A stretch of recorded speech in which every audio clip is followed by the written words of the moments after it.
Welcome to today's deep dive. I'm really excited you're joining us for this one. It is Monday, March 9th, 2026, and we are unpacking a giant stack of notes and excerpts from a pretty incredible book. Yeah, Get Growing, a no-nonsense guide to cultivating wealth and financial freedom by Jessica Brady. Exactly. And the core premise here, the real hook of this whole deep dive, is that building wealth is not some sterile, perfectly controlled lab experiment. Right. It's not just a math problem. No, not at all. The author argues it's exactly like tending to an ecosystem or a garden. Which means it's messy. Very messy. You have to deal with the dirt you were given, you have to actually get your hands dirty pulling weeds, and you have to intentionally plant seeds. And that framework is just so vital for you, the listener, to hear. Because we're usually taught to view money in a total vacuum. Just spreadsheets and calculators. Exactly. A world where logic rules, timelines are fixed, and we always make the perfectly rational choice. But this deep dive isn't a sterile financial lecture. Thank goodness for that. Right. Because the reality is, the second the oxygen of real life hits your perfect financial plan, things get complicated fast. You get a flat tire. Or a sudden medical bill. Economic storms happen, personal droughts happen. So this is really about the messy human reality of money. Okay, let's unpack this, starting with the very foundation of any garden, which is the dirt. The macro context. Right. The historical and systemic environment that we are all, for better or worse, planted in. The soil we're working with. Yeah. And before we get into the specifics, it is worth noting that the author leans into some pretty politically charged concepts to make her point here. She definitely does. She critiques capitalism, she questions the existence of billionaires, and she brings up Margaret Thatcher's famous quote, where Thatcher basically called poverty, I think the quote is a personality defect. And just to be completely clear, we aren't here to take a side on those political debates or endorse those specific viewpoints. Right. Our mission is just to impartially report on what's in the text. Exactly. We're just conveying her arguments so you can understand her lens. And her lens is that the financial system has these massive systemic barriers built in, especially for marginalized groups. Which makes sense when you look at the historical context she provides. It's fascinating. She breaks down the history to show why certain people, specifically women, have struggled to grow wealth. The history is wild. Let's talk about coverture laws. Right. So back in the 18th century, the English jurist William Blackstone outlined this legal doctrine called coverture. Which basically meant a woman's legal existence was suspended. Literally suspended the moment she got married. Yeah. Everything she owned, her entire legal autonomy, just vanished and was absorbed by her husband. And, it's so easy to hear that and think, oh, that's ancient history. That was the 1700s. But the book brings it much closer to home. Much closer. Look at the Australian Public Service. Up until 1966, they had a policy known as the marriage bar. 1966. I know. Women were effectively forced to retire, forced out of the workforce the second they said, I do. Unbelievable. The author talks about how women would literally take off their wedding rings and hide them in their purses before walking into the office, just to keep their jobs and their financial independence. And then there's the 1961 pill tax. Oh, right. When the contraceptive pill was introduced, which obviously was this revolutionary tool for women to control family planning and actually participate in the economy, it was slapped with a luxury tax. A 27.5% luxury tax. For a medical necessity. Yeah. So the takeaway for you listening right now is this. You might look at the modern financial system with all its dense jargon and complex investment vehicles. The acronyms alone are terrifying. Right. And you might internalize that complexity as your own personal failure. Like you just aren't smart enough to get it. But you have to realize that you are operating in a garden that historically was not designed for you to thrive in. The jargon is just a modern barrier replacing the old legislative ones. So if you feel behind, it is not a personal failing. That reframing is huge. It takes the blame off your own DNA and puts it on the systemic dirt. And the author, Jess, she actually shares her own really messy background to prove this point. That financial literacy isn't genetic. Exactly. It's a learned skill. She did not come from wealth. Her dad passed away when she was only 4 months old. And you didn't have life insurance. No life insurance at all. So her mom is left widowed in her 20s, raising her alone. She shares these really vivid memories, like her mom hemming her secondhand school uniforms with medical tape because they couldn't afford a tailor. That's a very specific kind of scarcity to grow up in. It is. She even talks about going to a high school wedding wearing a $1 vintage boob tube dress she found at a thrift store.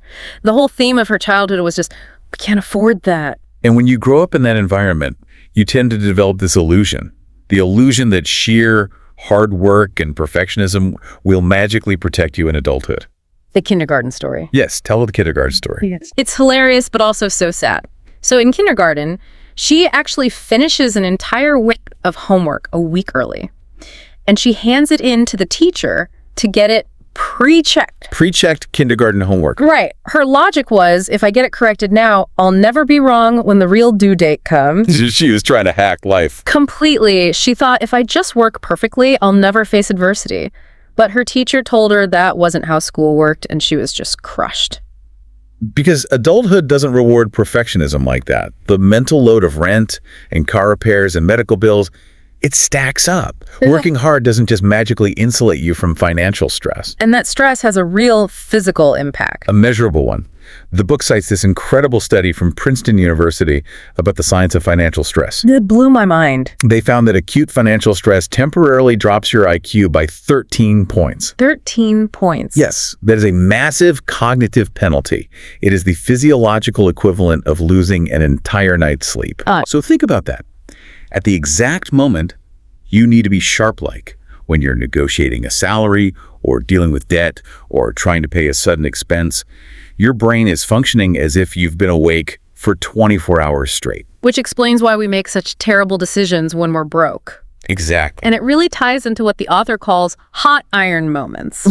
I love this concept. It's so relatable. Just like a kid who touches a hot iron learns instantly to never do it again, we all have these childhood money traumas that hardwire our brains. Watching a parent's car get declined at the grocery store. Yes, with a huge line of people behind you.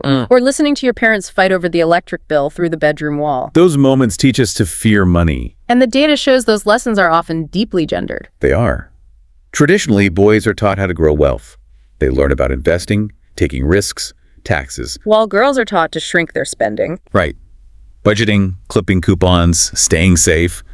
So one group learns to leverage risk, and the other learns to fear it. What's fascinating here is the psychological impact of the negativity bias on all of this. Negativity bias meaning our brains holding on to the bad stuff. Exactly. Evolutionarily, we are hardwired to remember negative experiences much more vividly than positive ones, to protect us from danger. So the hot iron moments stick with us. They burrow deep into our subconscious. And as adults, this makes us freeze. We actively avoid looking at our bank accounts because our brain literally perceives money as a dangerous threat. But avoiding it is usually what causes the biggest mistakes. Oh, absolutely. And Jess is super transparent about this in the book. She shares her own ultimate ouch moment. The earrings. The Chanel earrings. So she finally grinds her way out of this crushing personal credit card debt. Massive achievement. Huge milestone.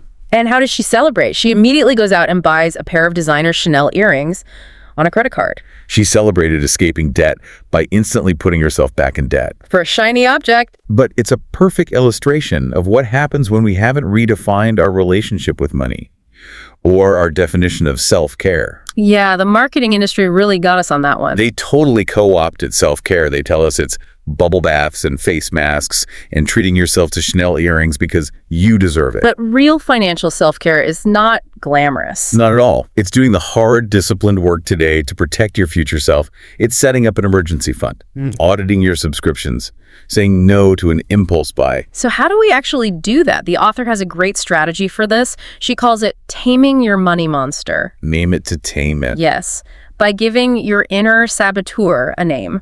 The book gives some great examples. There's Stacy the Staller. The voice telling you to put off checking your retirement account because you need to do more research. Right. Or F. Frankie.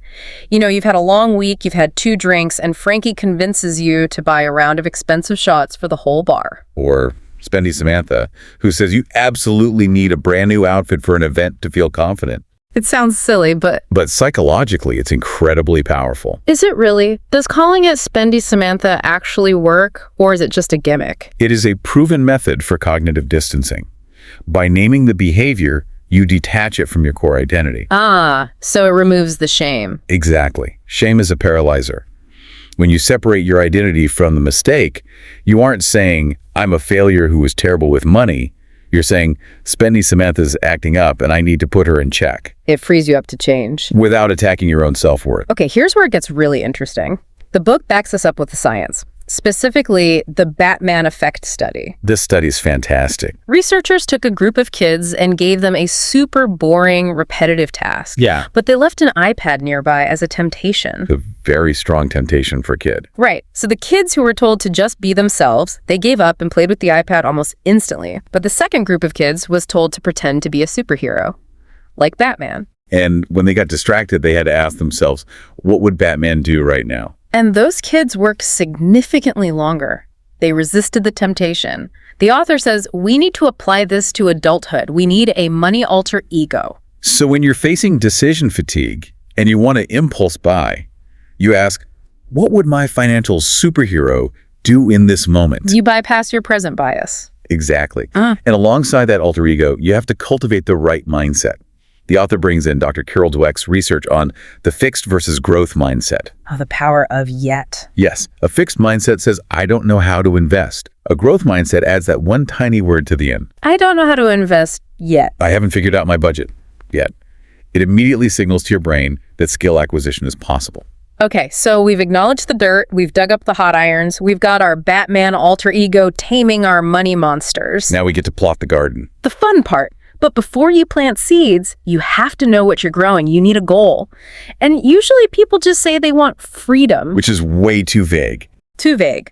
So the author uses a concept from Margaret Atwood's The Handmaid's Tale. Which differentiates between freedom to and freedom from. Right. Freedom to is about choices. The freedom to travel, start a business, take a sabbatical. Whereas freedom from is about removing stress.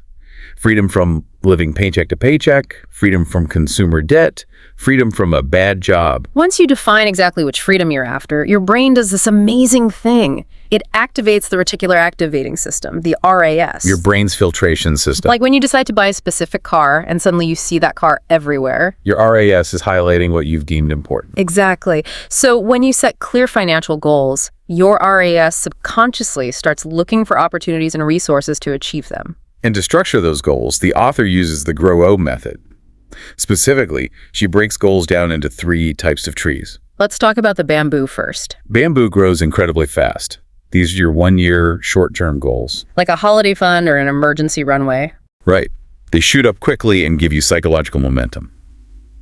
Next are the fruit trees. The 1 to 5 year goals, medium term. These require nurturing. You have to wait a few seasons, but the yield is great. A house deposit, paying off student debt. And finally, the oak trees. The 5+ year goals. Deeply rooted, slow growing. They spend years establishing a massive root system before growing upward. Retirement investment portfolios, legacy. They provide long-term shelter. But a healthy garden needs all 3. But a garden also gets weeds, and if you don't pull them, they choke the bamboo and stunt the oak. Lifestyle creep is a massive weed. Oh yeah. You get a raise, and suddenly your baseline expenses inflate to match it. Impulse buying is another one. For that, she suggests the 24-hour rule. See something you want, wait 24 hours. Usually the dopamine craving passes. But my absolute favorite weed killer is the $0 given list. It is brilliant for emotional spenders. Because we spend to get a quick dopamine hit when we're stressed or bored. Right. So the $0 given list is a pre-written menu of completely free activities that also trigger dopamine. Because in the moment you're stressed, you can't brainstorm. You just want relief. Exactly. So you sit down when you're calm and you write out 10 to 20 free things. Taking a bath, stretching, calling a friend. And when the urge hits, you just look at the list instead of opening Amazon. If we connect this to the bigger picture, it becomes clear why this matters. Pulling a daily weed like choosing a free dopamine hit over a purchase might feel tiny on a Tuesday. But it's that exact compounding maintenance that ensures your long-term oak tree gets the capital it needs. So what does this all mean? It means you hold the map, you hold the trowel, we've covered the systemic dirt, we dug up our hot iron memories, we tamed our money monsters as Batman. And we planted our bamboo, fruit, and oak trees. While pulling the weeds. Yeah. You really do have the tools to redesign your ecosystem. You do. And I want to leave you with one final thought today. Think about the nature of that oak tree goal. Oh. An oak tree can live for centuries. When you actively change your financial habits and shed that inherited money trauma and plant that oak tree today, you aren't just altering your own life. Wow. You are literally changing the soil composition for the next generation. The financial shade you are planting today will likely be enjoyed by people you will never even meet. That is profound. It fundamentally changes their baseline normal. You are becoming the systemic advantage for someone else's future garden. I love that. Changing the soil for the future. Thank you so much for joining us on this deep dive. Grab your gardening gloves, take a look at your soil, and get to work. We'll catch you next time.